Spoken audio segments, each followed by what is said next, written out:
Hi, guys. My name is Kim, And I'm Abby. and this is Calabasas. Cultura. Hi, Abby. How are you today? I'm good. How are you? I'm really good. I'm really, really excited for today. I am excited to talk about Mexico's spiritual practices, Mexico's cultural practices, as well as some cryptids. Do you want to talk hmm a little bit about why we chose Mexico today? Yeah, I think it's really important to shed light on a community so beautiful and unpeel the layers before colonization because I think it's like a running theme here. I feel like it's a Yes. story of colonization comes in and fucks up everything that's beautiful, like not even kidding. Yep. and It's just insane, capitalism is beautiful in itself, but, I had no clue the, Aztec beliefs that were behind it all. I had no clue, Yeah. how beautiful that was. I feel like a lot of people try to demonize that.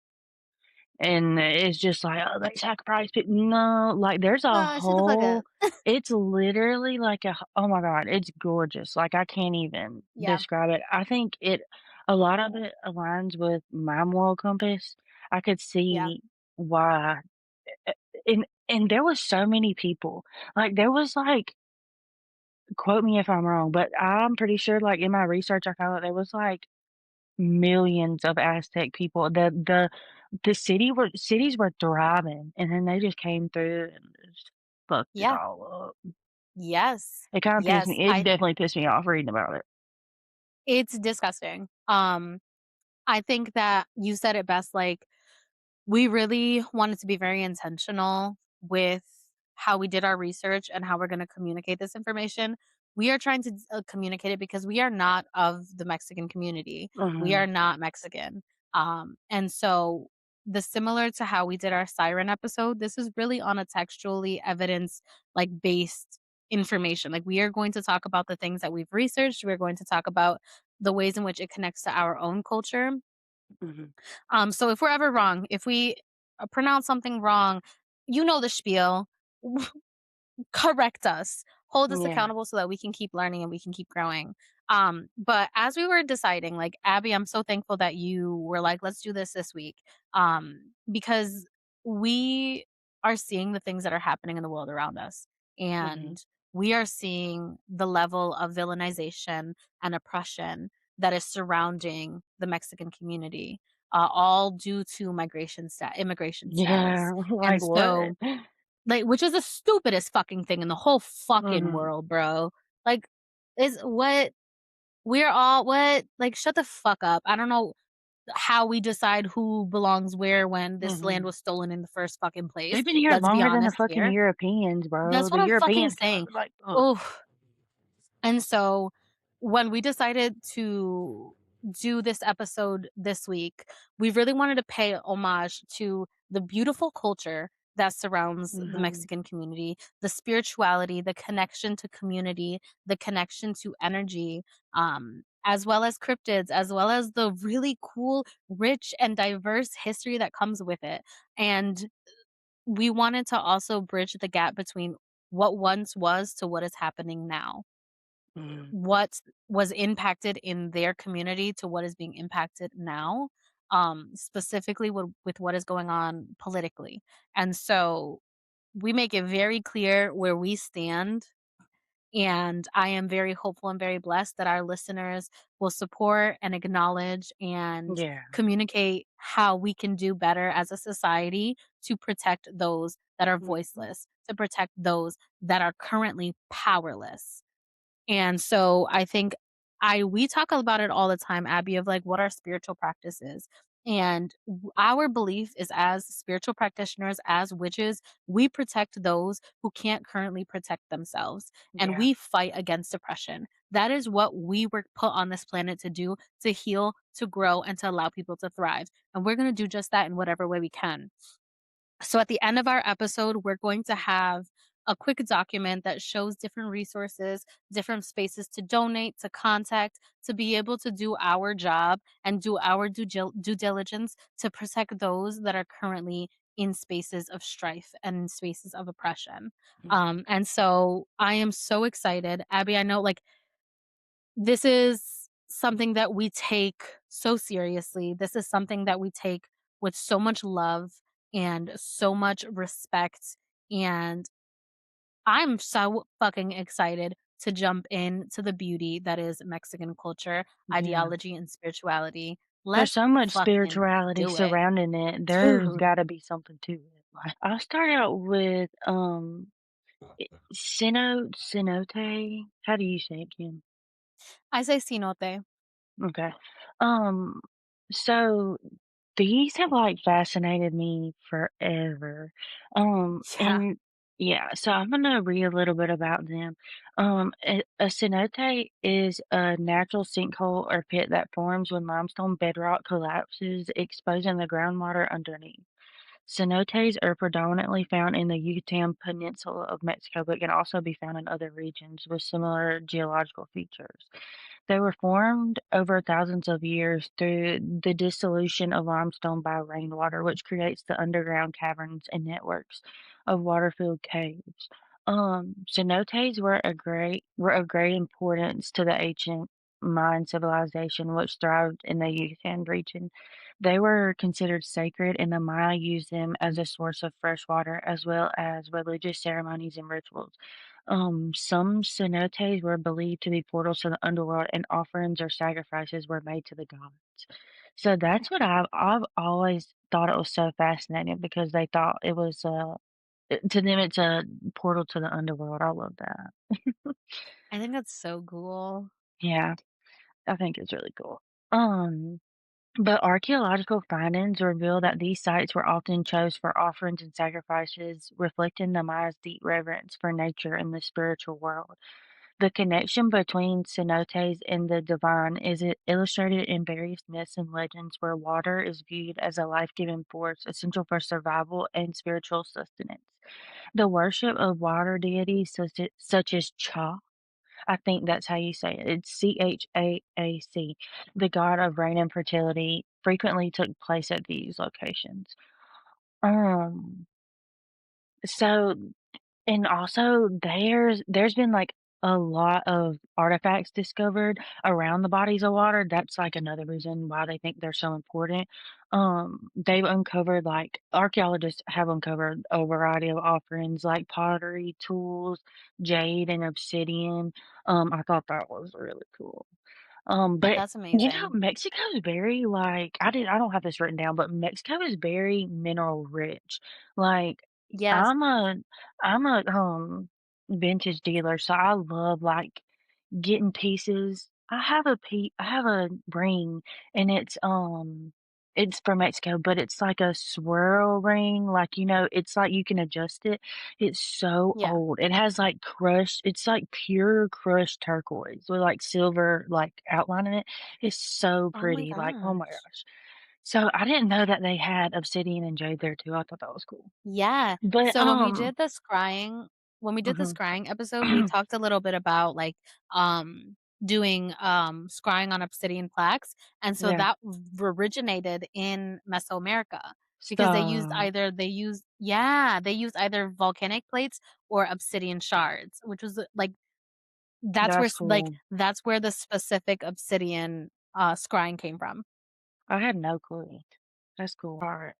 So, since we're talking about cenotes, I'll go ahead and start talking about the ancient Aztec beliefs because it's, like, very much tied in with those.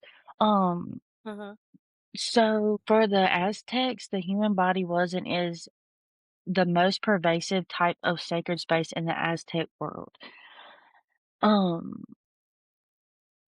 at the heart of the universe stands the body of Xiuhtecuhtli. Xiu Xiuhtecuhtli. Good job. Yes. Okay, that's it. Great. The fire god. From his body flow four streams of blood into the four quarters of the universe, giving them energy and life. The human body was believed to contain three souls, or animalistic entities, which could be strengthened or weakened during a person's lifetime. So I'm gonna talk to y'all about the three entities. The first one Yes. is the tonali, which is one's name, shadow, destiny, and consciousness. The force of will and intelligence that shapes one character and the body's double. So here's a bit about them. It's the most important of the three terms of being the mechanism by which the gods and humans accomplish their actions in the world. The Tonali send souls to their final resting place through the medium of fire, which could break the barrier between human and godly worlds. Believed to go on a 4-day journey after death, wandering around, gathering up its scattered parts. It can also be seen in precious jewels, rare, beautiful, colored feathers, or in the skins or pelts of animals. And the tonali can leave and return to the body. I thought that was cool. That's really cool. And it's the So is hair the was Tenali seen almost like the soul? pretty much. The hair was seen as like a Okay. protective covering over the head, preventing the tonali's departure. Like it's given like it reminds me of like you like your third eye or something. Like you know what I mean? Like I'm Yeah. not saying And then that your is hair is it, almost like but it reminds veiling. me of it. Yeah. Yeah. And it's almost as if your Um. hair growing is like a veil, like how we Mhm. veil. That's interesting. And the tonali is not specific or personal. It can be transferred from one person to another by sharing a name, taking someone's lock of hair, or acquiring the blood from the person. Huh? And then the second one is Taiolia. It's one soul. It leaves the heart at death and it goes on to the next world. And it's superior to the other 2 entities, and Yeah. it's like the center of feelings and emotions, so it's literally, like, in your heart, it's like your heart. Um, it never leaves the person's heart during the person's lifetime, that's the thing that stays, the entity that stays with you. Mm, okay, okay. Yeah. All important landscapes, such as, like, lakes of Mexico and the mountains, had a Tayola or a heart.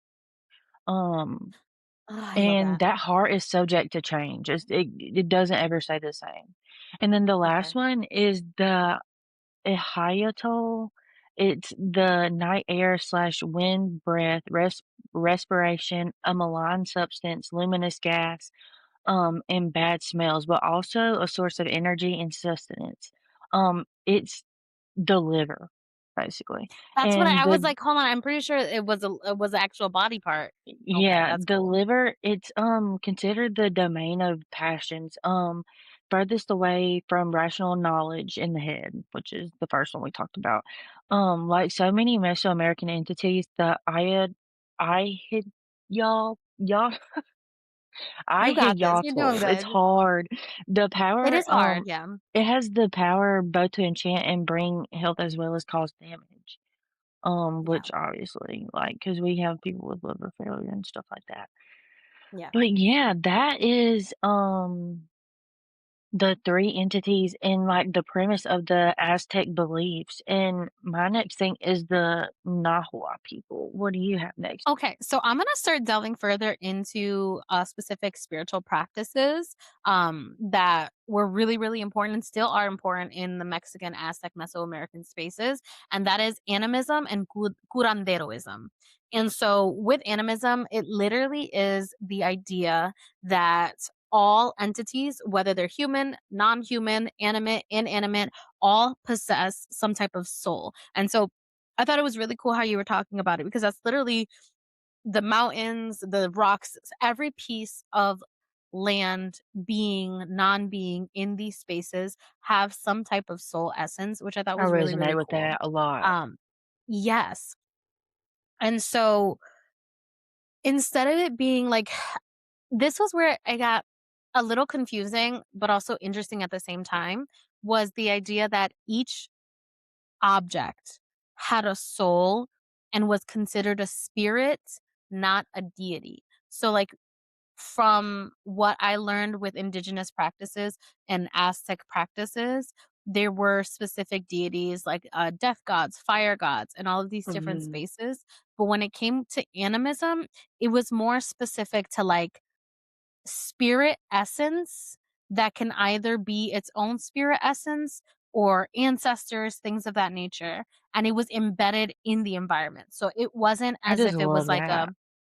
I think it's so cool. Like, it's like, as soon as you see something, you already automatically understand that there is an essence to it. There is some type of energy, soul in that I specific resonate with that space. completely, like, for sure. That Oh is my gosh, definitely a part of yes. my practice. Oh, 100, and, like, even, like, think about it, like, as simple as if you bump into a door and you say Mhm. sorry, technically that's animism because that door has a soul essence. Like, that's, like, Yeah, I think it's and that's what I so, meant so earlier, interesting. like, I resonate with it for sure, morally, Yes. spiritually, like, for Yes. sure.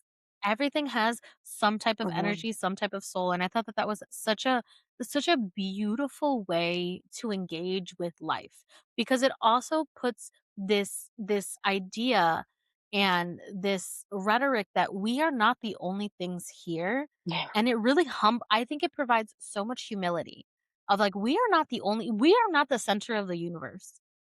The Mhm. universe is the center of the universe. And honestly, I think if we learn this practice a bit more as a society, Yeah. half of the bullshit that's going on in our world will not be fucking happening. Because there's too many people with too much power that have the assumption that they are the center of the universe. Imma Yep. clock it as it is, and I'm 10 toes down on that. That's at the foundation of a lot of the practices in the indigenous Mesoamerican Aztec culture, that all of the rituals, all of the ethics, the governance, the government, like, not considered how we consider government now, it's more just the structures of power. All of their pieces of how they thrived as a society was on the basis of animism. It was Yep. on the basis of everything, of healing all of it. And so we were seen as a web in the ecosystem. We were not the main piece of the ecosystem. We were seen as a part of it that establishes this flow of life, this cycle of life. Again, we Mhm. weren't the end all be all. We were just No. one part of the entire story, which I resonate so deeply with. It's something that I'm learning to engage more and more of in my practice, of, like, even in the moments where we are having the worst day and we're just like, "Oh my god, this is terrible, this is terrible, this is terrible. I'm so sad, I'm so this, I'm so that." And it's the recognition that we need to sometimes have a bird's eye view in our life and understand humility when it comes to, I'm impacted right now, but I'm not the only thing in my day. Mhm. I am not the only being in my day. And so let's look at everything as a whole, which I thought was so cool. There was also the idea of resources and historical understanding of, because of this ideology, it was a huge space of respecting the matriarch and respecting ancestors, because a lot of the history, a lot of the pieces were all oral. It was all oral, all stories and history. And so there was this really, really deep respect and veneration of ancestors, because they were the ones that allowed the history to keep going and to keep Oh, flowing. And so I thought that that was such a beautiful piece as well, in the space of how they used animism in their practice. So now I kind of want to talk a little bit about I think the best way to say it is the destruction of this practice, of what was going on in our world that caused this practice to almost become forgotten and yeah. extinct. Um, because it's really unfortunate that we don't see a lot of this practice in our world around us. I mean, it's starting to come back, like the idea of shamanism and all of these different pieces, it's starting to come back, but there was a very, very long time, fucking colonization, Mhm. where a lot of this was lost.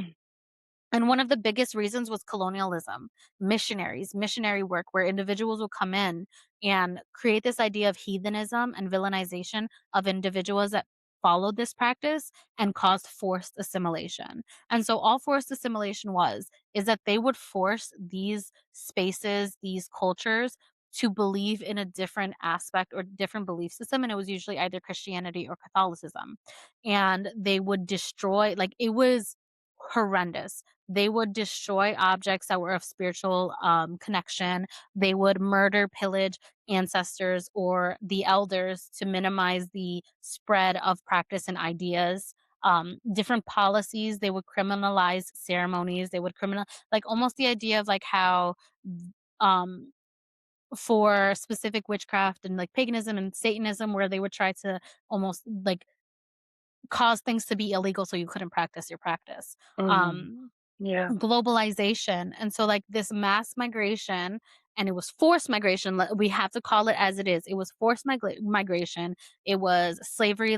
So if we look back into our siren episode where we talked about the transatlantic slave trade and with the African diaspora being spread around, which is what caused this mass collection of all of these different spiritual practices merging Mhm. together. Um, and also just the destruction of our ecosystem, mining, loss of deforestation, all of these different pieces really, really impacted the way in which individuals who were shamanic or connected to animism, the way in which they were able to practice. And Um, that reminds me so much. Have you ever heard, yeah. Along the Rabbit Fence? Have you ever heard of that movie, Along the I Rabbit feel like Fence? I have, but no, what is it? One second. No, it's called Rabbit Proof Fence. Oh my god, Okay. you should watch it. It's so good. Yeah, it's an Australian movie, and it's about the indigenous people of Australia. They're the Aboriginal people. Have you ever Okay. heard of the Aboriginal? Yeah, Yes. and Yep. it's just so good because they have a kinda shamanic, like, older male figure in their, like, community there, and I thought that was Yeah. so cool. I was like, "Dude, all the way in Australia, and then we have the indigenous people here, indigenous people of South America, like, and it's all Yes. like it just it's not the same And by that any means, but but it it's the just they have the connection same thing." to the earth, the Yeah, connection to animism, yep. and that it also Where did creates we such a, get it wrong? Why did we fuck it up? yes, power, Yeah, control. we know. Well, I don't even know why I asked that. Yeah, girl. But it's that validation. It's that validation of, like, in all of these different spaces where they've never even met one another, and they Yeah. have these very similar practices that create this deep connection to the world and the earth and all of these different things that we work with every single day. And I mean, It's like, we're almost gonna have an like that's herb. what matters, maybe? It's almost Yes. like that's what matters. Like, I don't know. right? This is And we're sarcasm if you can't see me. yes. And, like, even if we think about, like, our practices at home when we work with spell work and all of these different things and we work with herbs, how we invoke these herbs, how we talk to these herbs, share gratitude out loud to these pieces, these objects that we're working with, and it's just as similar as that, and so it's so disheartening and it's so disgusting how due to a want for power, this was almost lost. Yeah. Like, these pieces were almost gone forever, and so as we start to gain more insight on this information, we're starting to see a big influx of animism and the connection to these indigenous practices because there's more documentation out there now. Instead of it only being oral history, people are documenting their practices, people are engaging with other individuals and teaching them. We're having an uptick of leaders and of elders that are teaching younger generations on how to practice this, which is, it's so beautiful to see this almost lost and extinct practice being replenished. And it is our job to keep replenishing it and Yep. keep talking about it and keep Mhm. engaging with others and asking questions and learning and researching so that these things don't become lost forever. And so that is where we get connected to curanderos and curanderoism. And so I was ready. I printed, like, I got a it's a stack. She thick. Um, so for me, as a Puerto Rican individual, I know who a curandero is. And so it was really cool to research it in a different space, and in a different country. Because there's a lot of similarities. There's some things that are a little bit different, but it was really, really cool. And it was really, really like it's so awesome to bridge the gap between cultures. And so curanderoism is literally folk healing. It's folk healing practices. Um, and it's commonly in Latin America, Hispanic, Spanish spaces. And we also are starting to see an increase of it being connected to like the regular, like I wouldn't say regular, but I would say like public healthcare systems. Mhm. And I'm starting to see the connection between the 2. Like, if you think about holistic healing and how individuals are going farther into, like, connecting with holistic healers and things like that, that is an example of curanderoism. And so when I did research about this, I kind of wanted to understand the retention and impact of religion based on this. And so when I did the research, it was really, really cool to see how we've adapted folk magic and folk healing practices to fit in our system today. Mhm. And so, for example, like you see all over TikTok, you see all in these spaces like limpias, like egg cleanses. And so, this is a curandera ritual where you take an egg and it's a very specific how you put it around your body, counterclockwise to clear out all of the energy. You crack the egg, you see what's happening all the way up and down everywhere. And then once that's finished, you also do like a herbal limpia where you take specific herbs. It could be pieces of plant, rub it around your body as well, and then like dispose of it properly. And so this is considered like an energy cleanse, so it clears out specific energy, negative intentions, malice, mal ojo, things like that. And then Mhm. with the herbal cleanse, it's supposed to be in connection to animism of thanking these spirits in these herbs to be able to collect all of that residue.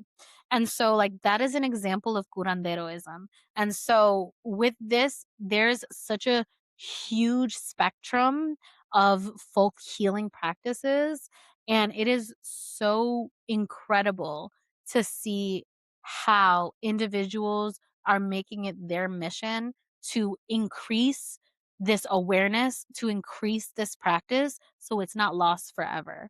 And so, like, I felt like I wanted to just pay homage to that because, like, I see these workers, these spiritual workers, and not only are they healing people and helping people and establishing a space of safety, they are also fighting oppression.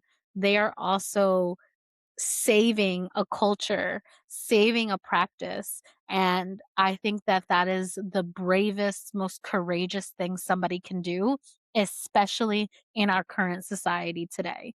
And so I wanted to have that of just like, that's fucking amazing and impressive. And I am so hopeful that as I start to engage more in my heritage, in my practice, I can do justice and I can do that and I can engage in that. And so, yeah, that is animism and curanderoism. Miss Abby, what do you have next? Um, the next for me is the Nahua people, and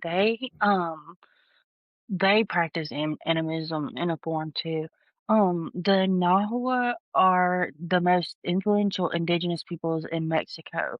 They're the descendants of the Aztecs and other powerful civilizations of Central Mesoamerica. Their language, Nahuatl, still echoes in modern Mexican speech, places, names, and even the country's identity.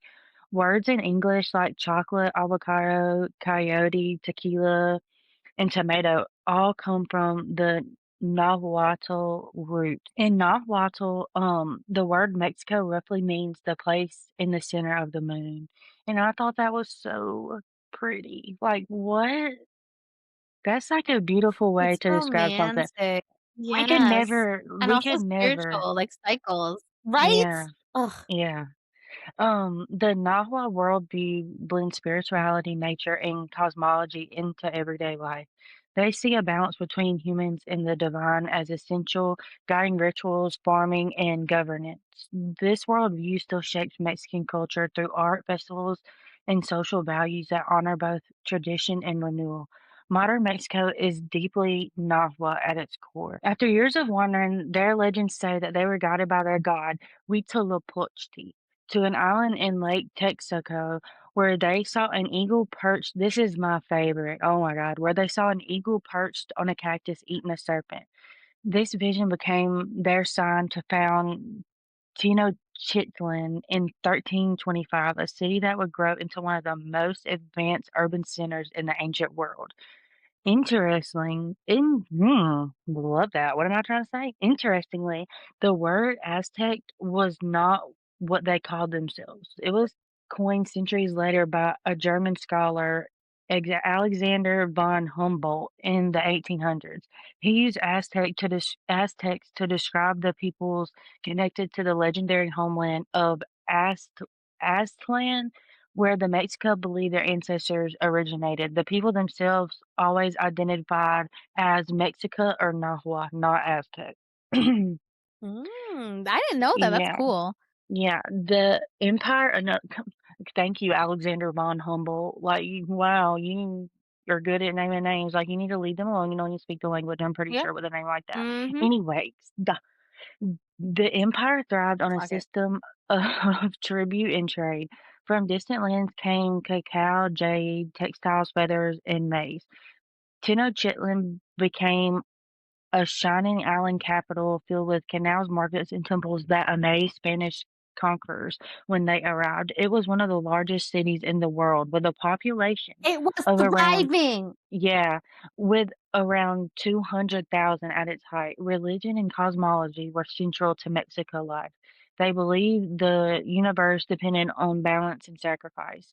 Offerings and blood and life were seen as necessary exchanges to keep the sun rising and the world alive. Hello? Yeah, I would be doing it too. Their rituals express gratitude and duty to the gods who sustain creation. When the Spanish arrived in 1519, they encountered a world much more organized and complex than they expected.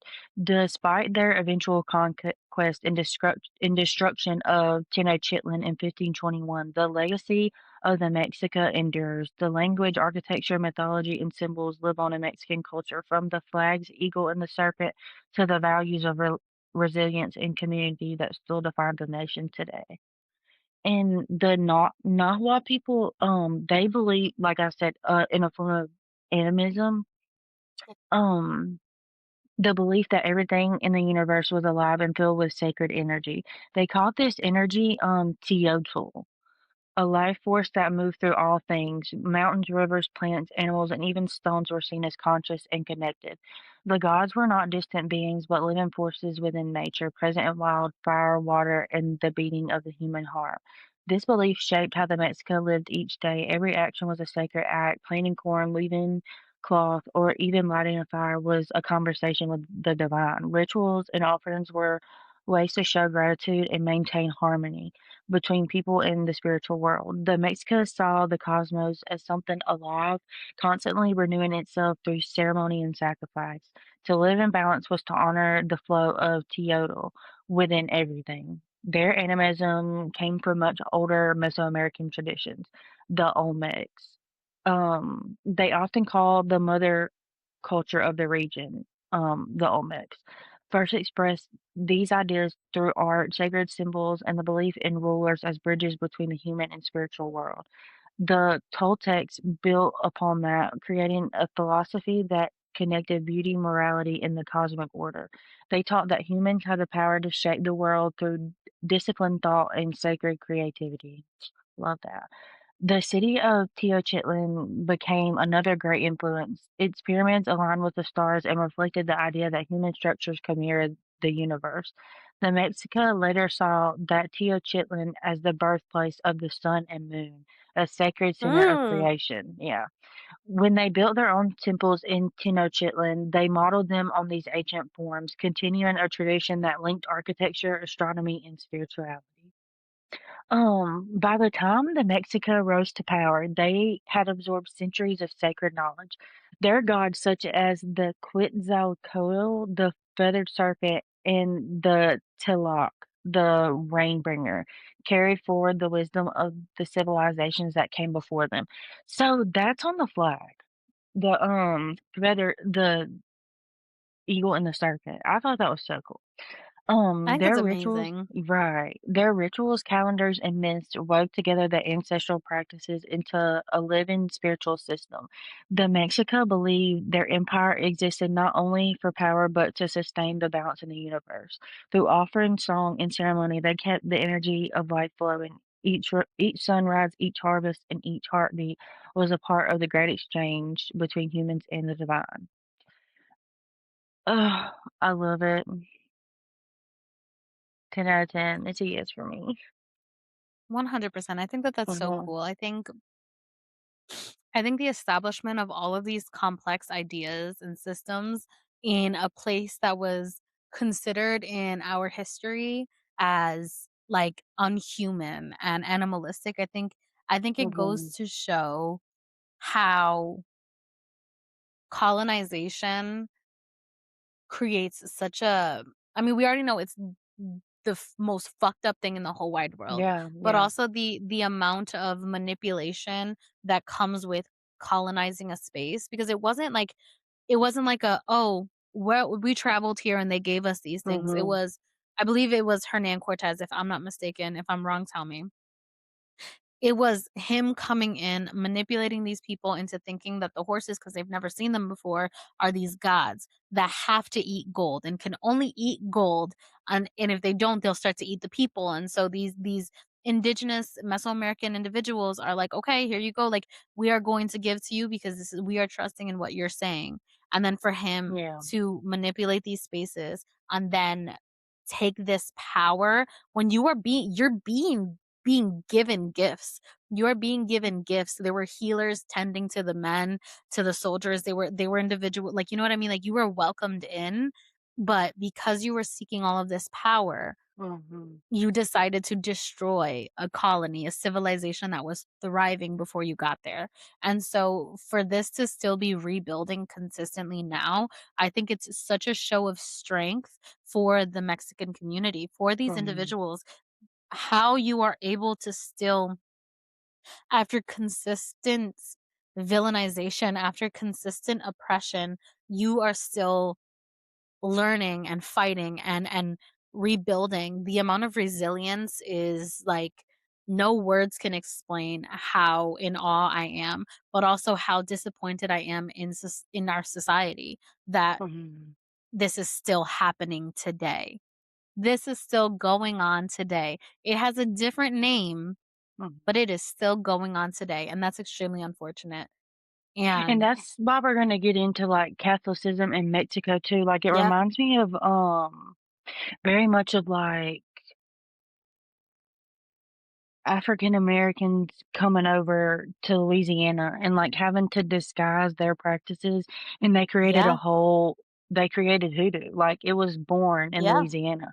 Like, it this reminds me a whole bunch of that because 'cause we're gonna, like, kinda talk about Our Lady of Guadalupe, which has yeah, amazed me my whole life because 'cause I've lived near, like, this church, and I never understood like, I thought it just amazed me because here I am going to church and I'm, like, learning about God or and Jesus, and I'm learning about Jesus' mom, and then there's this Catholic church down the street that is called Our Lady of Guadalupe, and I'm like, "Well, if we're worshiping Jesus, why can't we worship Jesus' mom too? Like, everybody else is doing." Like, "Bro, this is yeah. boring." Yeah, But, like, what the fuck am I yeah, doing right now? Like, let's go over there. So who is Our Lady of Guadalupe? um, so first I'm gonna start out with, like, Catholicism in Mexico and Okay. how that kinda got there. Which it's Yes. beautiful how Our Lady of Guadalupe came to be because it really shows the resilience of the Mexican people and how they adapted. Yeah, yeah. But when the Spaniards arrived in Mexico, they conquered or they colonized the Aztec city of Tenochtitlan and built Mexico City on top. So yeah, the conquistadors used forced conversion, destruction, and violence to subjugate Yep. the native people. Missionaries kidnapped children and converted them to Christianity. In addition, conquistadors killed Similar local political to leaders. Yep, similar Yeah, to what we have seen in our history for indigenous people here in the yeah, Americas, in literally. North America, to Mhm. making schools. Quote, the most important of these idols and the ones in whom they have the most faith, I had taken from their places and thrown down the steps, wrote Conquistador Hernan Cortes in a letter to Spanish royalty. Disgusting. The remains of Templo Mayor, the primary temple of the Mexico people at the time, lie next to the Metropolitan Cathedral today. This juxtaposition of colonial wealth against the destruction of indigenous culture is emblematic of the tensions of the colonial period. However, both the Catholic Church's role in Mexico and these practices of indigenous people have developed and changed over time. In fact, it was a Catholic priest Bartolome de las castes that led the movement against slavery in Mexico. Another priest, Miguel de Hidalgo, issued the first call for Mexican independence. Today, about 80% of Mexicans identify as Catholic, but many practice a unique version of Catholicism that includes pre-Hispanic traditions. I just got chills when I said Yeah, that. Don't they really know why. do. Oh, yeah, they do. And so we're going to talk about Our Lady of Guadalupe. Our Lady of Guadalupe first introduced herself as the Mother of God and the Mother of all humanity when she appeared on the hill of Tepeyac in Mexico in 1531. An indigenous peasant, Juan Diego, saw a glowing figure on the hill. After she had identified herself to him, Our Lady asked that Juan build her a shrine in the same spot in order for her to show and share her love and compassion with all those who believe. Afterwards, Juan visited Juan de Zamarriga, who was Archbishop of what is now Mexico City. Zamarriga dismissed him in disbelief and asked that the future saint provide Oh my proof god, I of read this his story. history. Oh my god, I Yeah, read this it's story and it's so so good. good. Oh, all right, go. So the future saint, he asked that the future saint provide proof of his story and proof of the lady's identity. Juan Diego returned to the hill and encountered Our Lady again. The Virgin told him to climb to the top of the hill and pick some flowers to present to the Archbishop. Although it was winter and nothing should have been in bloom, Juan Diego found an abundance of flowers of a type he had never seen before. The Virgin bundled the flowers into Juan's cloak, known as a tilma. When Juan Diego presented the tilma of exotic flowers to Zamarga, the flowers fell out and he recognized them as Castilian roses, which are not found in Mexico. What was even more significant, however, was that the tilma had been miraculously imprinted with a colorful image of the Virgin herself. The story is best known from a manuscript written in the Aztec native language Nahuatl, like we talked about earlier, by the scholar Antonio Valeriano. It was written sometime after 1556. Over 20 million people visit the Basilica of Our Lady of Guadalupe each year, now situated on the very same hill on which she appeared. I thought that was so cool. Yeah, Like, it's it made an such a beautiful imprint of her story. face. I love that. Mhm.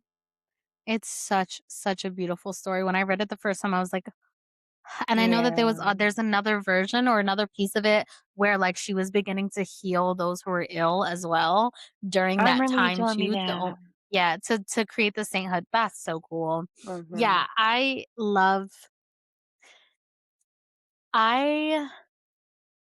appreciate and respect the establishment of hidden culture within Yep. Catholicism. A lot of Latin cultures did that where they were given or pretty much they were forced into Yeah. this new ideology, and in order to create in order to fight back and rebel, they established their own within it. And so Mhm. that's why it's so funny where you see, like, individuals now that are they state they're Catholic, but they do follow a lot of very indigenous practices Yeah. within it, and some people don't even know that that's what they're doing. It was just what they were raised to do, and so it's really interesting to see where it was born and how it was forged through all of this destruction. Mhm. And so I thought that that was so cool, and so I am going to go to talk about someone or a being that I carry with so much love and devotion, and I'm learning and I'm building my practice with her, and um, feel so honored to have her in my journey and to have her as my guide. And talking about her right now is a form of devotion. I let her know, I lit her candle, gave her some coffee and some donuts, and I let her know that today was a space of devotion for her. And that is La Santísima Muerte, La Santa Muerte, Holy Death. And she was born, I wouldn't say born, but she was established and founded in Mexico. And this is a story where some indigenous individuals or like some parts of the Mexican community feel that this is the truth, other people don't, and it's still a space of discourse of how she was established.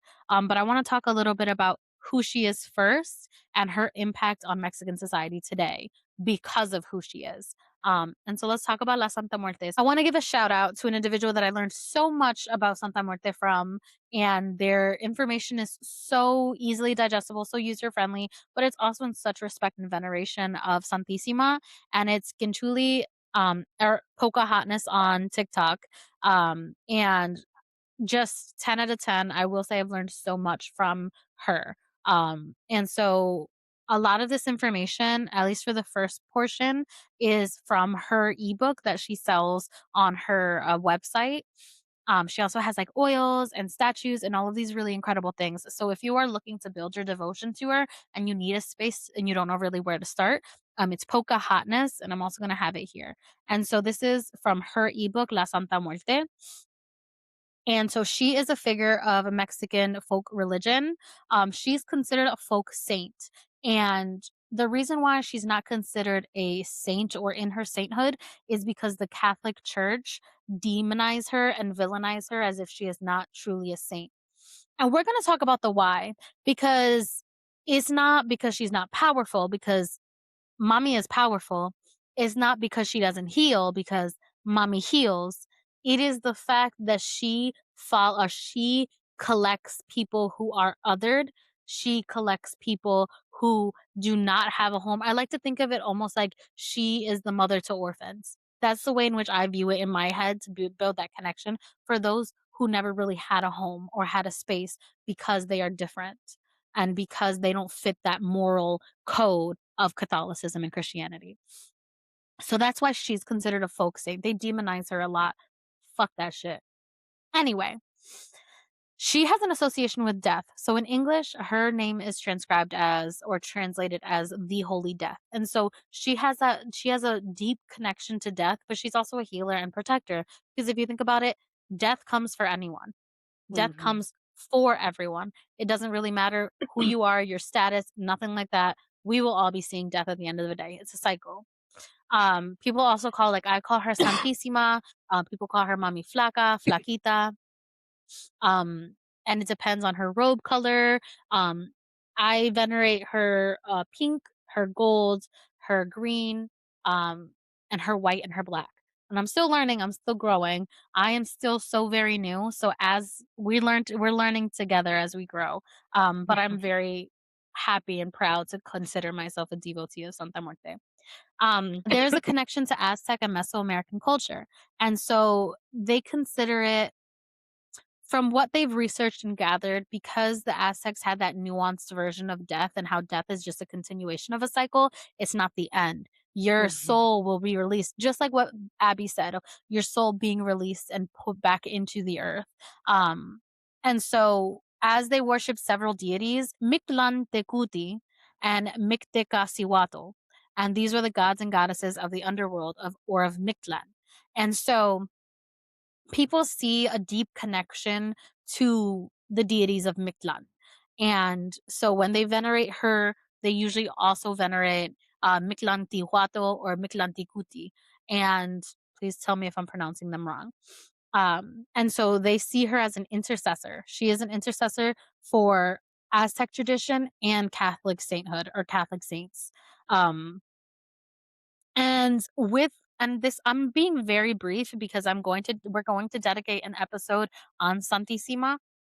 And so I'm not providing all of the information, but I do want to give a foundation before we jump into her space in Mexico.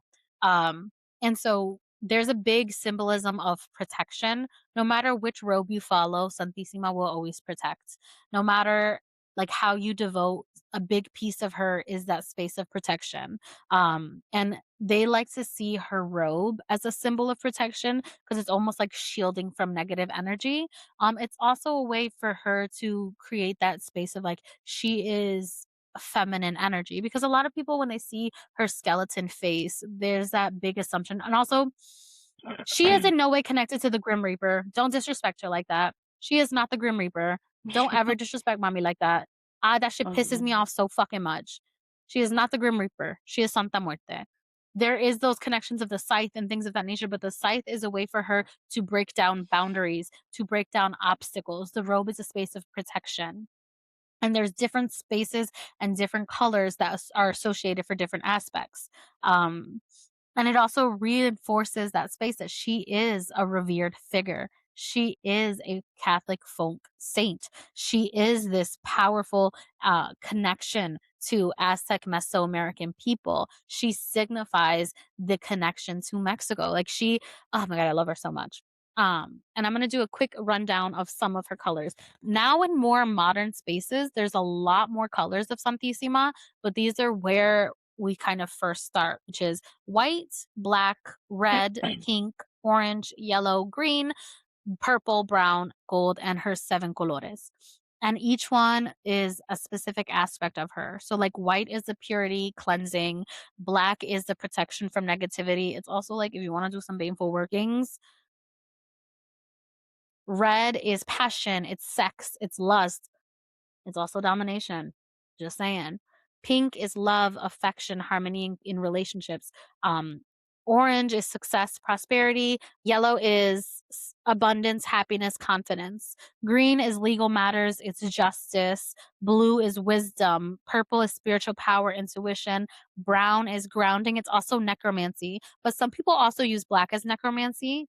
Gold or dorada is the divine energy. It's abundance, it's money, it's wealth and enlightenment, and the seven colores are the spectrum of life experiences. So if you're not really sure where you want to start, or if you feel like you are connecting with most of the aspects, you would most likely start with seven colores.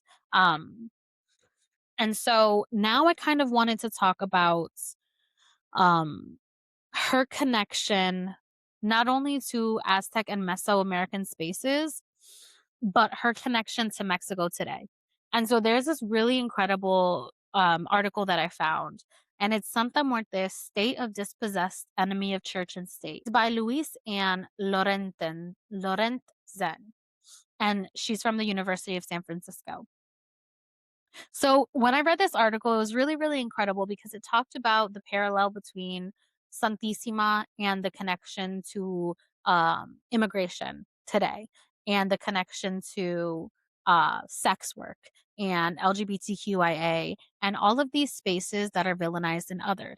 And that's why I kind of prefaced Santissima as the mother or the caretaker to orphans, because in our society, um, we see, villainize, dehumanize all of these different spaces of sex work, of trans trans rights, of LGBTQIA, of individuals that have differing immigration statuses, and all of these different things. And so when we talk about Holy Death, I wanted to also show the cultural significance and impact of who she is today.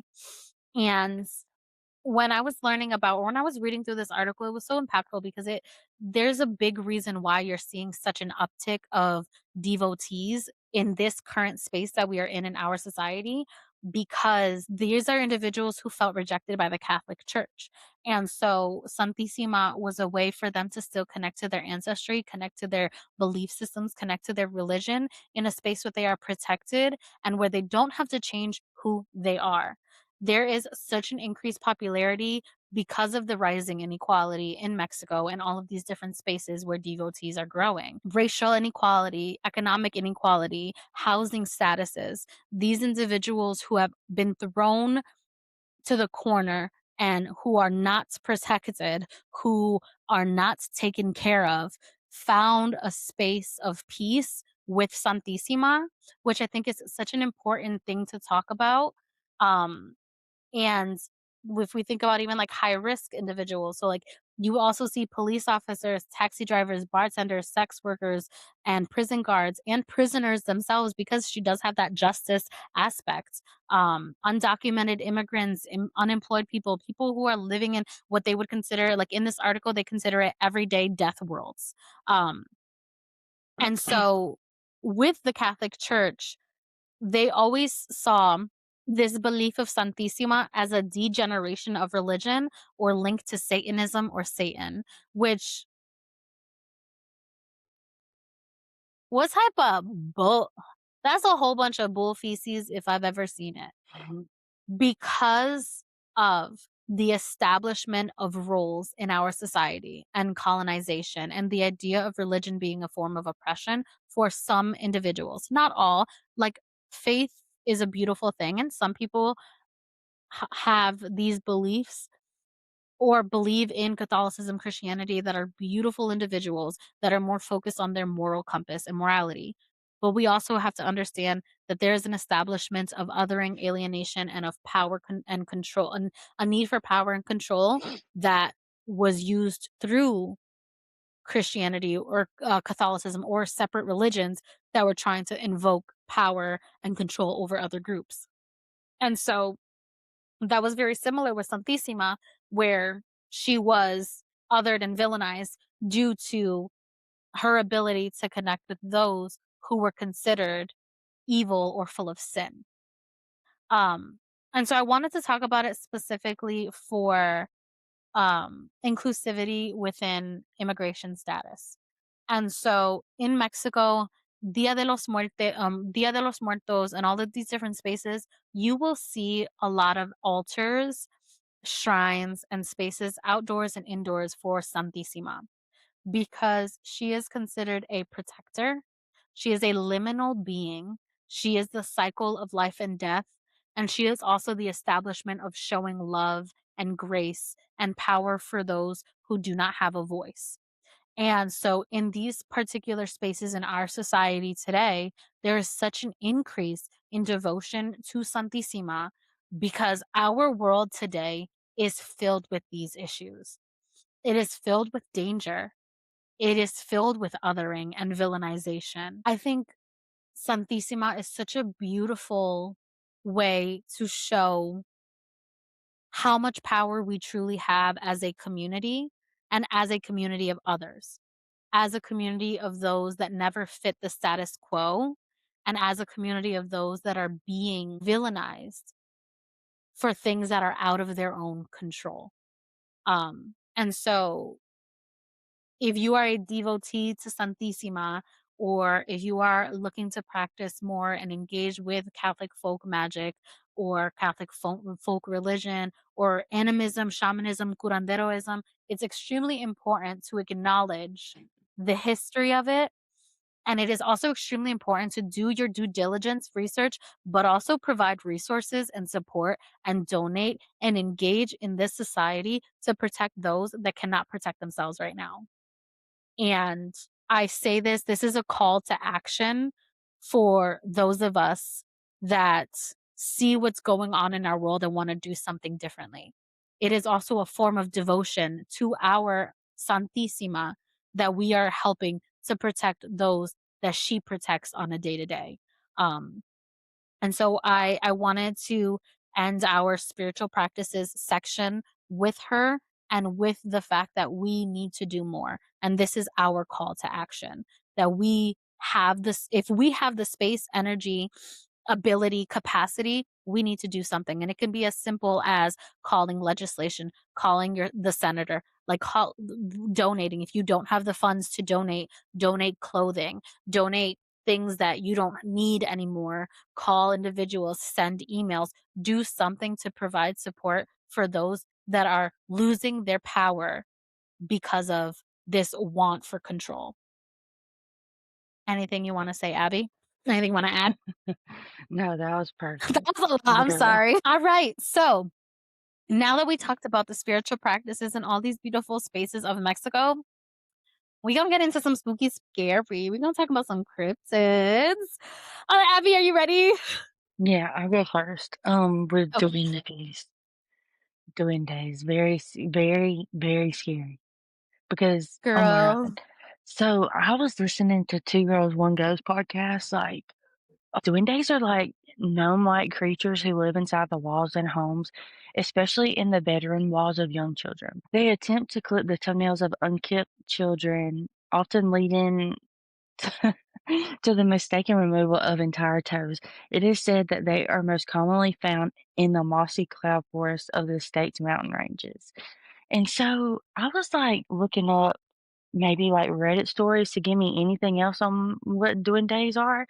And so somebody from Argentina posted 3 years ago What do people in your country say about duendes? Do people believe that they are real or just a folklore tale? Are they benevolent or malevolent? Are there any Is there any specific region of your country associated with them? Or are sightings common? Like, they were just wanting to know. And then somebody responded back from Argentina and said, I remember when we were kids that all of my friends have seen or been persecuted by one, and they proudly told the story. The other thing that I've heard is that if you were at your house alone at night and think that you saw some shadow passing through the lateral of your eye, you have to leave a coin near for them to steal it. Also, there are a lot of stories about them in the forest and jungle zones. And then somebody from Costa Rica said they are malevolent, they steal children. According to my grandma, they are real. She saw them, they are evil spirits. And then somebody from Mexico said they keep moving my stuff around, or it might just be my wife. And that's all I could find. Oh my god. So it's like either they just cut toenails and toes off or they just Uh-huh. steal a child. Yeah, No, thank you. literally. And they're like they're found in a bunch of different places, it seems like. See, that's what I got too. For a Mhm. lot of the cryptids that I was like, cryptids or like folklore that I found. Um, so the one I'm going to talk about first is one that we've seen movies. We hear about her all the time, and it is La Llorona or the Weeping Woman. And so there's two different pieces of this. One of it, they kind of like have this like story as a way to teach young girls about the impact of men and of womanhood and of marriage and all these different spaces for men that you only seek out for like money or material means. Um, but there's also a connection to um, the indigenous Aztec, Mesoamerican people and the fight through colonization. And so the story behind La Llorona is a beautiful girl who ends up having children and marrying um, a, n- a nobleman, right? And so then he leaves her for another woman and she kills her children in a state of rage and grief. But then there's also a story of her marrying a ranchero and having children, and then he becomes unfaithful, and then because he becomes unfaithful, she kind of is going through this space of grief and ends up killing her children. Um, there's a lot of different aspects. Like there's a story of the husband killing the children. There's a story of the children drowning and then she finds them. There's a lot of different stories or a lot of different ways. But the big curse is because of the sins that she has had in life. She's unable to go to heaven until she finds her children like in our spaces. Um, and she's usually dressed in black or white, and either has like a really blank face or a horse-like face and long fingernails. And she's usually in spaces of or bodies of water. So it'll be like canals, rivers, all these different things. And she's always crying for her children. And the cultural connection to it of like a lot of families use this as a way to keep children inside after dark Yeah. or of teaching young girls about social station and how to marry within their spaces. Um, and all about male absence and female responsibility. And we see so many movies, shows. There's a lot of reference to La Llorona. In a lot of like they even had a movie in like what 2020 or 2022. Um, and I thought it was so freaking like I hear about it all the time and but I never knew that there were all these different stories about it. I literally just thought it was like a woman who like had a child and lost it. I didn't know it was Yeah, like me all of these too. different things. But yeah, it was founded in Mexico and it's traveled around all of these different spaces of Latin America, Mm. Spain, and all these other Spanish speaking spaces, which is like cool as hell. Your Yeah, that turn. is cool. That is cool. I didn't know that she, like, killed him either. I never heard that. Yeah, I Um, didn't know that. so, like, next is one that it's the same exact word for the people that we talked about, the Nahuatl people. It's Yeah. literally the same word, but it's said, like, 3 different it's spelled and said, like, 3 different ways. Nahuatl, Nagual, or Nawal with a W. Um In Nahuatl, though, the region, within America that's, like, kinda mostly, like, where they were. But, within Mesoamerican beliefs, it's a kind of supernatural being that has the ability to take animal form. This term refers both to the person who has this ability and to the animal itself that acts as his alter ego. The concept is expressed in different native languages with different meanings and contexts. In addition, mainly among indigenous groups, the practice or ability of some people to transform elements of nature into animals or perform acts of sorcery is called Nahualism. I thought that was so cool. According to some traditions, it is said that each person at birth already has the spirit of an animal, which is responsible for protecting and guiding it. These spirits usually manifest only as an image that advises in dreams or with a certain affinity with the animal that took the person as his protege. A woman whose Nahual was a Sinzodal, which is a type of bird, will have a privileged singing voice, but not everyone has such a light contact. It is believed that the sorcerers and shamans of Central Mesoamerica can create a very close bond with their Nahuals, which gives them a series of advantages that they know how to take advantage of. The vision of the hawk, the smell of the wolf, or the hearing of the ocelot becomes tools of these seers, and it even stated that some more prepared can even acquire the shape of their narwhals and use this ability of various forms, not all with good intentions according to popular tradition. So basically, it's like apparently everybody has the spirit, but it's like a cryptid too. But like people, like if you're Interest like It's a like a piece shaman, of your you can, soul?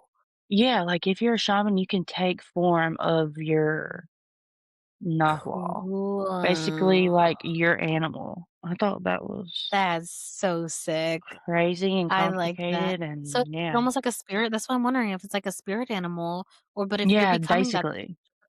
that's so sick. Yeah.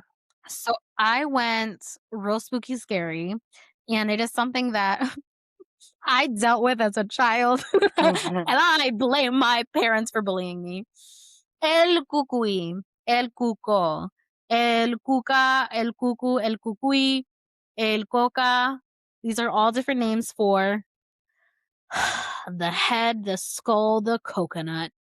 Yeah. This terrified me as a child. It still terrifies me to this day. I act like I'm so tough, but I know if I was walking in the dark and my dad said, "If Google is following you," I'm gonna run. Every time. I don't care. So this was found. The earliest mention was in 1518 by Gil Vicente, and it was referred to the devil. And so El Cucuy, which is also there's a show, and also a book by Stephen King called The Outsiders, and there's also a show on HBO Max based on the book that talks about El Cuco, but they talk about him almost as a shapeshifter. Mhm. And so there are so many different descriptions of El Cucuy because it's meant to follow your nightmare. It's meant to paralyze you with terror. A lot of people reference it as the boogeyman. Um, and so a lot of people see it in a different way. Some people see with red eyes and like a monster. Some people see it as like somebody that they know, but it's distorted. Um, and some people see it as people who were recently deceased. Like there's all these different ways, but it's meant to move you and paralyze you with terror. It's meant to scare the shit out of you. And so it's a lot of like it's in Portugal, it's in Spain, it's a lot of Spanish speaking and Latin spaces. Um, and the way in which my parents used it was a way to make us behave. And so that was in a lot of different Latin cultures. El cucuy was meant to control, not control children, but make children behave. Be like, you better stop or El cucuy is going to get you tonight. You better go inside or El cucuy is behind you. Like that was kind of the way in which it was used. And so it creates a lot of superstition into adulthood. El cuco is in your closet, or like the boogeyman is in your room, and it's very much a child's story, a children's story that has adapted to become this cryptid, this folklore. And so this has been passed down since 1518. This is a story that has been passed down for such a long time, and it is still in our, like, culture. It is still something that we use today. I've heard it. I've said it to my niece, and she's 13 years old. Like, it's something that we still use. It's very, very relevant, and it's very, very prevalent. And it's supposed to serve as a warning against disobedience. But for a lot of individuals that have engaged in this practice or have heard of this story, like, we have our superstitions. Like, I'm like, it came from somewhere. I'm gonna make sure that I have, like, a nightlight tonight because 'cause I'm talking about it a little too much, and I'm like, this is very precarious for me right It's a now." coconut Um, head? so, yeah, so I el gotta look the up a some picture. people so some for some cultures, so it's like el cucuy, el coco, el cuco, it's can be considered 'cause, el, like, coco is coconut, and so people see it as coconut head or skull or head, and it's pretty much like,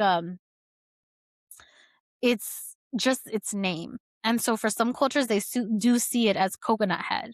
Other cultures, it's just Oh. like the boogeyman. Yeah. But that is El Cucuy, and I'm not gonna say its name. And now we're gonna talk about the last one, which is also one that traumatized me as a child, El Chupacabra. Which is also weird that it traumatized me as a child when, like, we're gonna get into it. It shouldn't traumatize me, but it did traumatize me. So El Chupacabra is literally chupar and cabra, which is to suck a goat. It's a goat sucker. Like, that's the name of it, is goat sucker. And it derived in Puerto Rico in 1995. So that was one of the first reports of El Chupacabra. And it's traditional folklore. Again, I consider it a cryptid because where did it come from? People have seen this. All right, people have seen it. There have been stories. There have been documentation about chupacabra. El chupacabra is almost like a Latin Sasquatch. That is how you consider el chupacabra. So Mm. it almost looks as if it's like a monster, but reptilian with fur and alien like. That is Yeah. the best way to talk about what it looks like. Like, it looks almost like a reptilian kangaroo. Like, it's on its hind legs, but their huge eye. Like, they have, like, most of their face is their eyes. Huge red eyes, Mm. small mouth, and they had sharp teeth, almost like fangs. And so some people see them as hairless. Some people see them with, like, coarse, mangy fur. And their target is usually animals. So, like, goats, sheep, smaller animals, not humans. So I was like, why was I so scared of this? But imagine walking outside and seeing this huge red eye little fucking monster killing your goat. I Yeah, I for understand. real. Um and so the first sighting was in Puerto Rico, but then we also see it throughout Latin America, Mexico, and all of these different Latin spaces.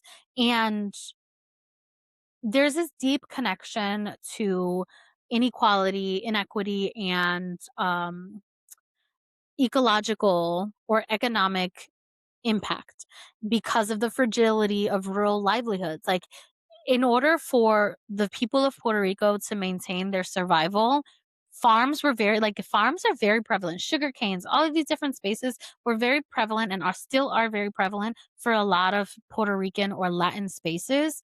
And so El Chupacabra was almost a reminder of the cycle. Like, the cycle can be impacted and the ecosystem can be impacted in any way. And that one small impact, that one loss of one sheep can impact your livelihood significantly. And so there's a big cultural connection to that. Um, but it's also just the idea of, like, folk practice and cryptids and indigenous connection, and almost as a reminder of we are just as fragile as the ecosystem around us. And I think I nerd out so heavy when it comes to, like, all of these different cryptids and stuff and its cultural relevance. And so I'm sitting here like, oh my God, I just thought it was a creepy ass little fucking thing that be just eating goats and shit. No, it was like, oh, it's so embedded in all of these other layers of the society and of the livelihood of these people. But yeah, that is El Chupacabra. So Yeah. now we're gonna do some Reddit stories. Abby, did you want to end us off with a Reddit story? Okay. Um, So 7 years ago, somebody put on Reddit, Sniper Gigi is their username. They said, "So my parents were missionary pastors and we moved into an old church building." This was in Mexico City, so the first floor was the chapel and a back room.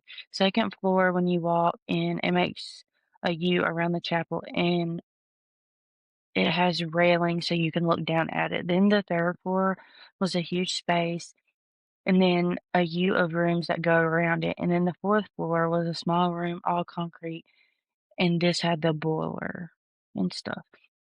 So when we moved in, we were told that before this was a church owned by them, that and it was an orphanage, but the man in charge would torture the kids on the third floor. What the fuck? There was one room that seemed very weird and just felt red. Just the feeling of red. I mean, I can kinda get what they're saying. It was weird, and then when it was closed down, some worker was working on the electric box that was right outside a window on the 4th floor, and something went wrong, and he basically electrocuted himself and died. First day we get there, there's a dead chicken. Looked like someone cut his head and threw it in there. What the fuck, bro? We lived on the second floor. My father put walls up where the railings were to make it into an apartment, and we have bunk beds. Now, these rooms ended up being like 5 by 5, only room for a bed and a dresser under the bunk bed. So we were really close to the ceiling, and at night we would hear children laughing and running, and we would hear a man yell at them to shut up. Another time, me and my siblings were walking down the stairs from the third floor because we would play in the huge space, and while walking down, we heard, "I hate you." And then my brother fell down onto me and my sister were so freaked out. The place was freaky, and we never felt alone. That is scary. As soon as I read, so my parents were missionary pastors, and we moved into an old church building, I was like, "Yep, Well, we already th knew what was gonna happen. This is a that's horror movie coming to fruition. Absolutely not. yeah, that needs to be a movie, for real." No, thank you. As soon as the "I hate you," it's like, I'm just a child. Yeah, for This was real. not my choice. I am Oh, just a no. baby. That's That's scary. mm-mm. Absolutely So not. now I'm gonna pull some cards or a card, whatever flies out, Yes. from Emma's deck, the one that we just had on, Emma Westbrook Mirror Muse. I love this deck. Oh, I've been using this yes. and nothing I else. literally cannot wait. It's so pretty. Cute. Love spell. That's what we got. Ooh, Let's see what that means. that's gorgeous. Okay.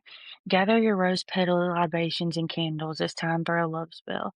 When this card shows up, you are being called to take action with your love. Tell your crush how you feel. Call upon that cutie you met last week and ask them on a date or surprise your partner with the getaway. Whatever your love life looks like or who the focus of it is, it's time to connect your desire and get intentional. If you are seeking a new lover, write down all the things you want and all the things you don't. If you're on a journey of self love, this card is a message to recommit to that process with ritual. And if you are lucky enough to have already met one or more of your soulmates, think about how you can deepen your connection with them. Tap into your desire, even if things aren't going well. How can you feel more love and connection in your life right now? I love that. That's Okay, awesome. shameless plug. I think if you have it in this deck and you can get this card, put this card by one of our spells in the Patreon. Oh Yes. my god, our love spell video, that's such a good one. Y'all Yes. need to check it Shameless, out. shameless plug. And another shameless plug. We are soulmates, guys. Yeah. Build us up. Let's do it. Let's connect with more people that follow the same practices, modalities, Mhm. connections, and morality. And let's build a community where we all feel safe, loved, protected, and honored. I love Yeah. that. Oh, I love that because I think that that's such a beautiful way to end today. We talked about so Mhm. many heavy topics, Yeah, we and did. we did in the space of love and in the space of honor. And so that was a beautiful card to end today. Yeah. As always, thank you guys so much for following along in our journey. Thank you for listening and for sharing, share, like, comments, email us with stories. We are Mhm. at calabasascultura@gmail.com. On TikTok, Instagram, we are Calabasas or Calabasas1. I am Kim, And I'm happy. and this is Calabasas? Cultura. Bye, everybody. Hi.